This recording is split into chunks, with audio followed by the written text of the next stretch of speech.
Pangalawa ay pareho silang public school. Ang nagpopondo ng Cambridge ay government money, bagaman may tuition fee pa rin. Ang UP Diliman naman, ang nagpopondo dyan ay ang gobyerno. So, mahusay din sila pareho sapagkat ang mga graduates nila ay kilala sa kanya-kanyang fields. Halimbawa, ang UP ay nakapag-produce ng mga presidente tulad ni Marcos o ni Arroyo o ni Macapagal, Senator Miriam Santiago, maraming national artists.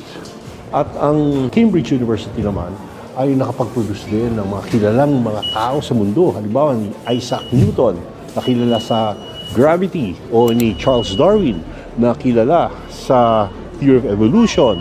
Nakapag-produce rin sila ng mga philosophers, kamukha ni Bertrand Russell. Si Keynes naman ay ekonomista, kilalang kilala din. Si Lee Kuan Yew ay graduate din ng Cambridge University na naging Prime Minister ng Singapore. So yan ang pagkakatulad